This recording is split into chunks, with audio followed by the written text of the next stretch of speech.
विद्यार्थियों, हम लोग कविता क्या है निबंध पर बातचीत कर रहे थे और काव्य और व्यवहार नाम का जो अगला पॉइंट है उस निबंध का, उस पर हम लोग बातचीत करेंगे। आचार्य रामचंद्र शुक्ल का लिखा हुआ यह निबंध बहुत ही महत्वपूर्ण है और कविता के तमाम दृष्टिकोणों को समझने के लिए, साहित्य की तमाम दृष्टियों को समझने के लिए, युगबोध और चित्ती को समझने में इस निबंध की बहुत महत्वपूर्ण भूमिका है। इसलिए हर विद्यार्थी को, हर टीचर को निबंध बार-बार पढ़ना चाहिए और बार-बार पढ़ते हुए इससे समीक्षाएँ, जीवन दृष्टि को अर्जित करने की आवश्यकता है। तो कविता क्या है निबंध पर हमने एक वीडियो पहले ही बना चुके हैं, 2 वीडियो बना चुका हूँ मैं।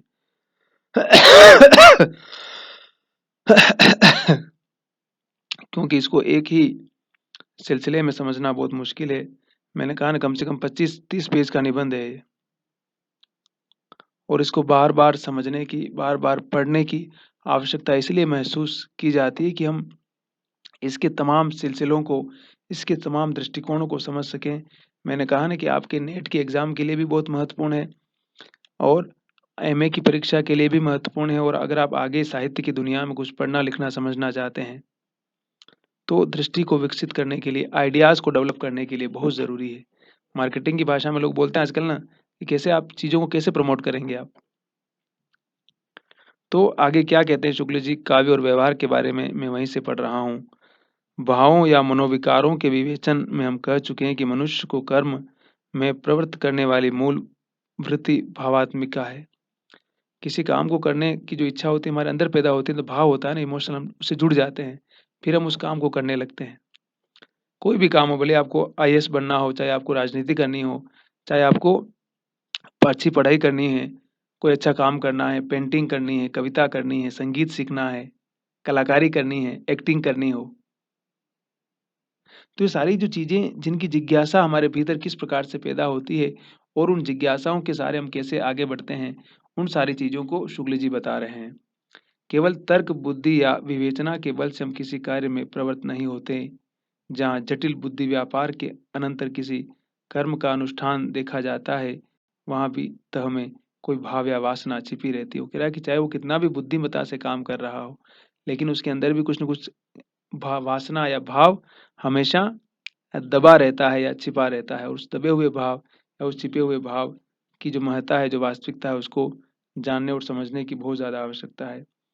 चाणक्य जिस समय अपनी नीति की सफलता के लिए किसी निष्ठुर व्यापार में प्रवृत्त दिखाई पड़ता है, उस समय वह दया, करुणा आदि सब मनोविकारों या भावों से परे दिखाई पड़ता है।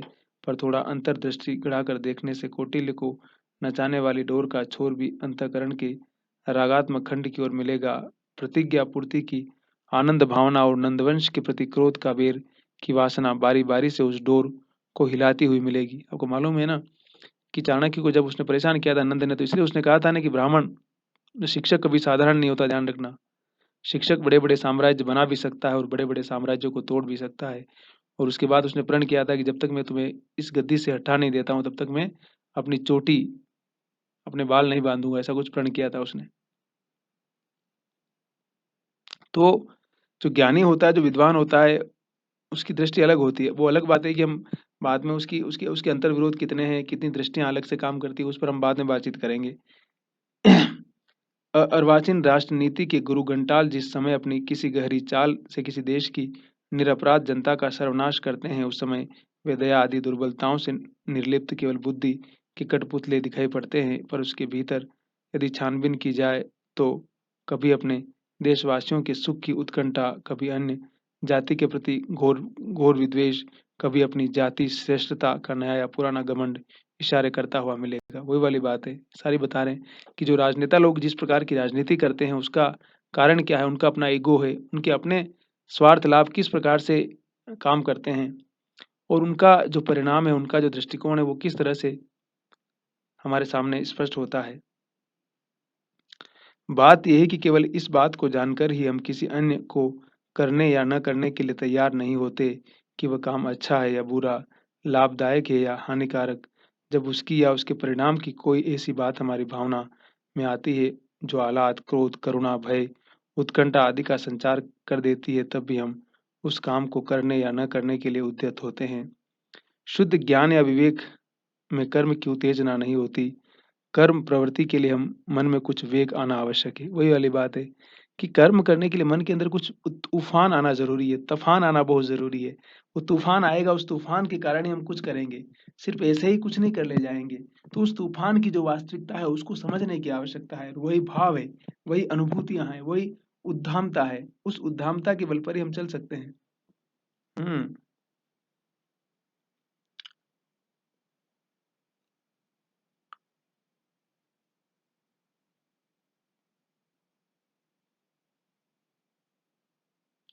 यदि किसी जन समुदाय के बीच कहा जाए कि अमुक देश तुम्हारा इतना रुपया प्रतिवर्ष उठा ले जाता है, तो संभव है कि उस पर कुछ असर न पड़े।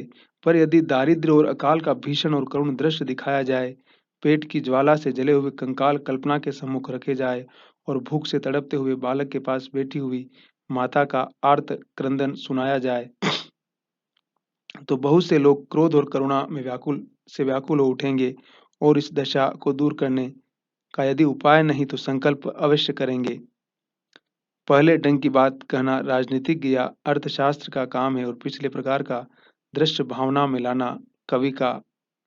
अतः यह सधारणा की काव्य व्यवहार का बाधक है, उसके अनुशीलन से अकर्मण्यता आती है, ठीक नहीं। कविता तो भाव प्रसार द्वारा कर्मण्य के लिए कर्म क्षेत्र का और विस्तार कर देती है। उक्त धारणा का आधार यदि कुछ हो सकता है तो यही कि जो भावुक या सहृदय होते हैं अथवा काव्य के अनुशीलन से जिनके भाव प्रसार का क्षेत्र विस्तृत हो जाता है, उनकी प्रवृत्तियां उतनी स्वार्थबद्ध नहीं रह सकती।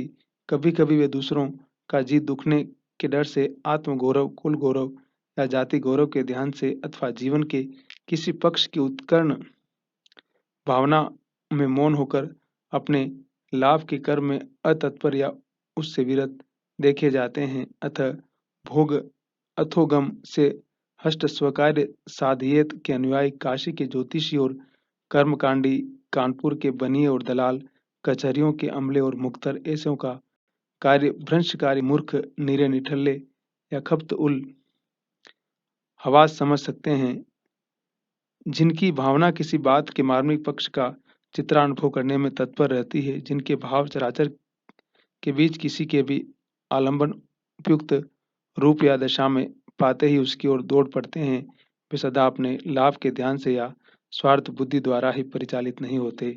उनकी यही विशेषता अर्थपरायणों को अपने काम से काम रखने वालों को एक त्रुटि सी जान पड़ती है। कवि और भावुक हाथ पैर न हिलाते हो यह बात नहीं है, पर अथियों के निकट उनकी बहुत सी क्रियाओं का कोई अर्थ नहीं होता। ठीक है? तो ये सारी बात बता रहे हैं कि किस प्रकार से जो इमोशन होता है उसका कितना इम्पोर्टेंस होता है और उसको शुक्ल जी ने अलग-अलग अनुभव देकर के, अलग-अलग उदाहरण देके समझाने का प्रयास किया कि किस प्रकार से हर किसी की अनुभूतियाँ अलग होती हैं। जिसको सिर्फ़ पैसे से मोहब्बत है, वो हमेशा हर चीज़ में अपना स्वार्थ देखता हुआ नज़र आएगा। वो देखेगा कि मैं काम कर रहा हूँ, तो मुझे इसमें प्रॉफ़िट कितना मिल रहा है, लाभ कितना मिल रहा है और उसी के हिसाब से वो बाकी सारी क्रियाओं में लगा रहेगा या बाकी सारे काम करेगा। वो अपने लाभ से परे जैसे कुछ नहीं करेगा, है ना? इसलिए शुक्ल जी बार-बार इन सारी चीज़ों को बता रहे हैं कि किस तरह की जो अनुभूतियाँ हैं और कविता और काव्य की क्या भूमिका होती है, वो किस प्रकार से हमारे व्यक्तित्व को, हमारे भाव संसार को कितना समृद्ध करता है या उसको समृद्ध करने में अपनी क्या भूमिका निभा सकता है, उसकी क्या भूमिका होती है, उसका क्या रोल होता है, उन सारी चीज़ों को अगर वो समृद्ध करेगा, सक्षम करेगा तो उसका परिणाम क्या होगा और उस परिणाम की जो वास्तविकता है, उस परिणाम की जो हकीकत है, उसके बाकी जो आयाम है, उसको हम किस तरह से समझ पाएँगे और समझने का ये सिलसिला कहाँ से कहाँ तक जाएगा, उन सारी चीज़ों के परिदृश्य में कविता साहित्य कैसे काम करता है। जैसे हम रीतिकाल का साहित्य पढ़ते हैं ना, उसमें किस प्रकार से कवि प्रेम के बारे में भी लिख रहा है, स्त्री की उस मतलब सेक्सुअलिटी, उसकी यौनिकता का सौंदर्य का वर्णन भी कर रहा है, लेकिन वीरता का वर्णन भी कर रहा है। वो राजा के साथ युद्ध में जाता है और उसके अंदर वीर भाव पैदा करने का काम भी कवि करता है। जोश पैदा करने का भाव कि बलिदान कैसे करना है मातृभूमि के लिए और वो कितना ज़रूरी है हर किसी को अपनी मातृभूमि के प्रति समर्पित होने की भावना। जैसे अभी 2 दिन पहले की बात है, कितने दिन, अभी तो कुछ ही दिन हुए। कि भारत और पाकिस्तान में युद्ध की जो स्थिति हो रही थी, उसमें किस प्रकार से सारा देश सेना के मनोबल को बढ़ाने में लगा हुआ था या सेना के साथ खड़ा था। सारी सरकारें, हर पार्टी, हर कोई उसके साथ खड़ा था। उसका कारण क्या है कि उनको कहते हैं ना कि जान की बाजी लगानी है, तो उसके लिए उनके अंदर मतलब एक इमोशनल उनको कितना सपोर्ट की ज़रूरत पड़ती है कि आप मातृभूमि के लिए आपको लड़ना है ना? और उस समय अगर उनके साथ सब खड़े रहेंगे, तो वो उस लड़ाई को और भी जोश-खरोश के साथ और पूरी समर्पित शक्ति के साथ लड़ेंगे और फिर आप उस स्थिति में आपको कोई हरा नहीं सकता है। तो ये जब जब कितने दुःख का समय होता है, पीड़ा का समय होता है, तब आपको अपनों के सहयोग की कितनी आवश्यकता महसूस होती है और उस सहयोग के माध्यम से आप कहाँ से मतलब कहते हैं ना कि असंभव को कैसे संभव कर सकते हैं। ये भी कहीं न कहीं इस बात को भी समझने की आवश्यकता है। देखिए अगला पॉइंट है उसी में मनुष्यता की उच्च भूमि। कविता क्या है, निबंध में ही बहुत सारे पॉइंट बना के रखे हैं शुक्ल जी ने और उनको अलग-अलग दृष्टिकोणों से शुक्ल जी समझाने का प्रयास करते हैं। तो अगला पॉइंट है मनुष्यता की जो उच्च भूमि होती है, जहाँ पर कहते हैं ना कि मनुष्य अपनी तमाम तरह की क्षुद्रताओं से ऊपर उठ चुका होता है। वो एक एक एक इस सारे संसार के साथ पूरी रागात्मकता के साथ, पूरी निष्ठा के साथ अपने आप को जोड़ चुका होता है और तब उसकी क्या स्थिति होती है, तब उसका मनोभाव क्या कहता है, तब उसका संसार क्या कहता है। मनुष्य की चेष्टाओं और कर्मकलाप से भावों का मूल संबंध निरूपित हो चुका है और यह भी दिखाया जा चुका है कि कविता इन भावों या मनोविकारों के क्षेत्र को विस्तृत करती हुई उनका प्रसार करती है। पशुत्व से मनुष्यत्व में जिस प्रकार अधिक ज्ञान प्रसार की विशेषता है, उसी प्रकार अधिक भाव प्रसार की भी। पशुओं के प्रेम की पहुँच प्राय अपने जोड़े, बच्चों या खिलाने-पिलाने वालों तक ही होती है। इसी प्रकार उनका क्रोध भी अपने सताने वालों तक ही जाता है। स्ववर्ग या पशु मात्र को सताने वालों तक नहीं पहुँचता। पर मनुष्य में ज्ञान प्रसार के साथ-साथ भाव प्रसार भी क्रमशः बढ़ता गया है। अपने परिजनों, अपने संबंधियों, अपने पड़ोसियों, अपने देशवासियों, क्या मनुष्य मात्र और प्राणी मात्र तक से प्रेम करने भर को जगह उसके हृदय में बन गई है। मनुष्य की त्योरी मनुष्य को ही सताने वाले पर नहीं चढ़ती, गाय, बैल, कुत्ते, बिल्ली को सताने वाले पर भी चढ़ती है। पशु की वेदना देखकर भी उसके नेत्र सजल होते हैं। बंदर को शायद बंदरिया के मुँह में ही सौंदर्य दिखाई पड़ता होगा, पर मनुष्य, पशु-पक्षी, फूल-पत्ते और रेत-पत्थर में भी सौंदर्य पाकर मुग्ध होता है। इस हृदय प्रसार का स्मारक स्तंभ काव्य है, जिसकी उत्तेजना से हमारे जीवन में एक नया जीवन आ जाता है। हम सृष्टि के सौंदर्य को देखकर रसमग्न होने लगते हैं। कोई निष्ठुर कार्य हमें असहाय होने लगता है। हमें जान पड़ता है कि हमारा जीवन कई गुना बढ़कर सारे संसार में व्याप्त हो गया है ना? तो ये सारी बता रहे हैं कि मनुष्य का जो हृदय कितना बड़ा है और वो किस प्रकार से अपने जीवन के उन तमाम स्रोतों के साथ अपने आप को जोड़ता है और ये जोड़ने का जो उसका सिलसिला है और कितना महत्वपूर्ण और कितना प्रभावशाली है। कवि वाणी के प्रसाद से हम संसार के सुख दुख, आनंद क्लेश आदि का शुद्ध स्वार्थ मुक्त रूप में अनुभव करते हैं। इस प्रकार के अनुभव के अभ्यास से हृदय का बंधन खुलता है और मनुष्य ताकि उच्च भूमि की प्राप्ति होती है। किसी अर्थ पिशाच कृपण को देखिए, यानी कि जो धन का जो लालची आदमी होता है, जिसने केवल स्वार्थ लोभ के वशीभूत होकर क्रोध, दया, श्रद्धा, भक्ति, आत्माभिमान आदि भावों को एकदम दबा दिया है और संसार के मार्मिक पक्ष से मुंह मोड़ लिया है। न सृष्टि के किसी रूप माधुर्य को देख वह पैसों का हिसाब किताब भूल कभी मुग्ध होता है, न किसी दीन दुखिया को देख कभी करुणा से द्रवीभूत होता है, न कोई अपमान सूचक बात सुनकर क्रुद्ध या क्षुब्ध होता है। यदि उसे किसी लोमहर्षक अत्याचार की बात कही जाए तो मनुष्य धर्मानुसार क्रोध या घृणा प्रकट करने के स्थान पर रुखाई के साथ कहेगा कि जाने दो, हमसे क्या मतलब, चलो अपना काम देखें। यह महाभयानक मानसिक रोग है। शुक्ल जी कह रहे हैं कि मतलब जो इंसान किसी दूसरों के दुख दर्द में उस जिसका कोई वास्ता नहीं, जहाँ के जुड़ना नहीं चाहता किसी चीज क्षेत्र में, तो कह रहे हैं कि उसको वो क्या है, वो एक समझे कि एक तरह से बहुत बड़ी मानसिक बीमारी का शिकार है वो। और मानसिक बीमारी का शिकार बताते बताते शुक्ल जी उसकी जो तमाम चीजें हैं, उसकी जो वास्तविकता है, उसको भी हमारे सामने समझिए कि दर्ज करते हुए नज़र आते हैं। और दर्ज करने का ये सिलसिला किस तरह से हमारे सामने स्पष्ट होता है और किस तरह से हमें उन सारी चीज़ों को बता रहा है।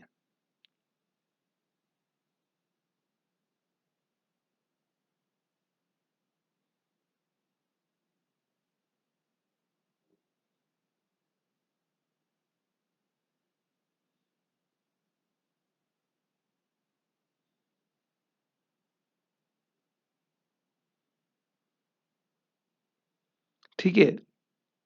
तो इस प्रकार की जो मानसिक भयंकर बीमारी है, उसको शुक्ल जी किस प्रकार से बता रहे हैं कि जिसको सिर्फ़ और सिर्फ़ अपने ही स्वार्थ या अपनी ही चीज़ों में लगा रहता है, तो उसे क्या कहेंगे वो इस प्रकार का स्वार्थी आदमी क्या करे? दूसरों के लिए क्या सोच पाएगा कभी?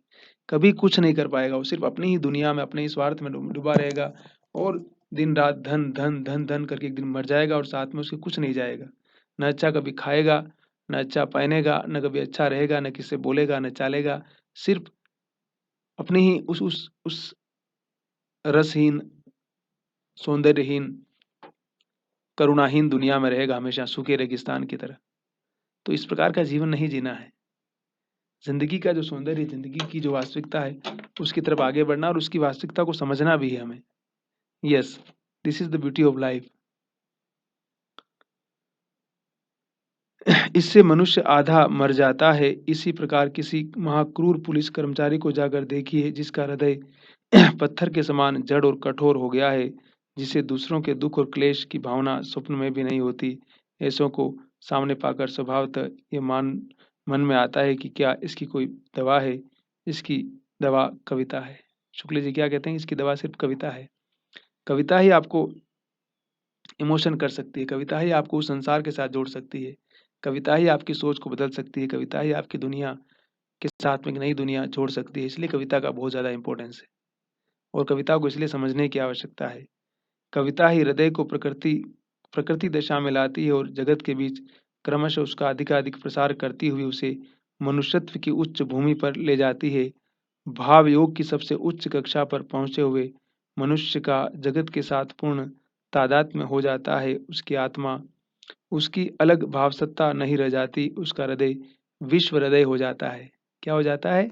उसका हृदय विश्व हृदय हो जाता है।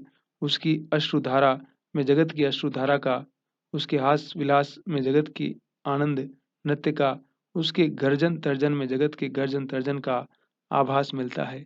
तो किस प्रकार से वो इस संसार के साथ जोड़ लेता है और उस उच्च भूमि पर पहुँचने के बाद उसकी मनःस्थिति क्या होती है, उसकी मनोदशा क्या होती है, उस वास्तविकता को, उस हकीकत को भी हम समझ सकते हैं। उस हकीकत के जो तमाम आयाम हैं, जो तमाम दृष्टिकोण हैं, उनकी हम बड़ी गहराई के साथ में, उस वास्तविकता के साथ में हम पड़ताल भी कर सकते हैं। और उसकी पड़ताल करने का मतलब और मंतव्य यही है कि कैसे हम उसकी पड़ताल करते हैं। तो इसलिए कविता की आवश्यकता हमेशा पड़ती है और वो हमने कहा ना कि हमें हमेशा एक मनुष्य बने रहने की जो प्रक्रिया है, उसमें हमारी बहुत मदद करती है। हम जब कई बार भूल जाते हैं रास्ता और हमें कहाँ से कहाँ पहुँचना होता है और हम कहाँ पहुँच जाते हैं, तब हमारे मनोलोक में क्या परिवर्तन होता है, हमारी सोच में क्या परिवर्तन होता है, उस सारे दृष्टिकोण को बदलने, उस सारे दृष्टिकोण को समझने में उस कविता और कविता के संसार का एक बहुत महत्वपूर्ण और एक बहुत ही पावरफुल रोल होता है। ठीक है? तो ये शुक्ल जी का जो निबंध है, कविता क्या है, मैंने कहा ना इसको बार-बार पढ़ने की आवश्यकता है। आप बार-बार पढ़िए, बार-बार सुनिए, हमारे वीडियो भी बार-बार देख सकते हैं और अगर आपको किताब पढ़ना है तो किताब से भी पढ़ सकते हैं, जिसमें आप कंफर्टेबल होंगे। लेकिन बार-बार पढ़ना है और फिर गुनना है, रुक के पढ़ना है। सिर्फ़ पढ़ते-पढ़ते भागना नहीं है आगे, है ना? और हमने कहा ना कि अभ्यास करते रहिए, अभ्यास में बहुत ताकत होती है और एक दिन में इंसान कुछ भी नहीं सीख सकता है। जो बोल्ट है ना, बोल्ट बहुत बड़ा धावक है जो कि 20 से 30 सेकंड में कुछ मीटर दौड़ता है। वो कहता है कि मैं इस 50 सेकंड में 100 मीटर या 200 मीटर को दौड़ने के लिए मैं 4 साल तक तैयारी करता हूँ। 4 साल मैंने तैयारी की तब जाकर के मुझे ये मुकाम मिला है। तो अभ्यास, बार-बार प्रैक्टिस, बार-बार सुनना, बार-बार सुनना और बार-बार सुनना, बार-बार सुनना बहुत ज़रूरी है। अगर हम सुनते रहेंगे, समझते रहेंगे, तो वो हमारे दिमाग में, हमारे अनकॉन्शियस में चला जाएगा वो और वो हमारी अनुभूति का हिस्सा बन जाएगा। इसलिए इन सारी चीज़ों को करना बहुत ज़रूरी है। तो हँसते रहिए, मुस्कुराते रहिए और गिव अप नहीं करना है और सब्सक्राइब ज़रूर कीजिए डॉक्टर केके की हिंदी और आप टाइप करेंगे ना यूजीसी नेट हिंदी तो भी आ जाएगा हमारा channel. UGC NET Hindi type करना है बस। UGC NET Hindi with Kalu Lal. तो दोस्तों में शेयर कीजिए, सब्सक्राइब कीजिए, कमेंट ज़रूर कीजिए और लगे रहिए और गिव अप नहीं करना है। चुनौतियों का सामना करना, मुझे मालूम है मैंने कहा ना मैं कोई ज्ञान नहीं दे रहा हूँ, लेकिन कितना भी बुरा वक़्त हो फिर भी सामना करना ही करना है उसका। मैदान छोड़ के भागना नहीं है।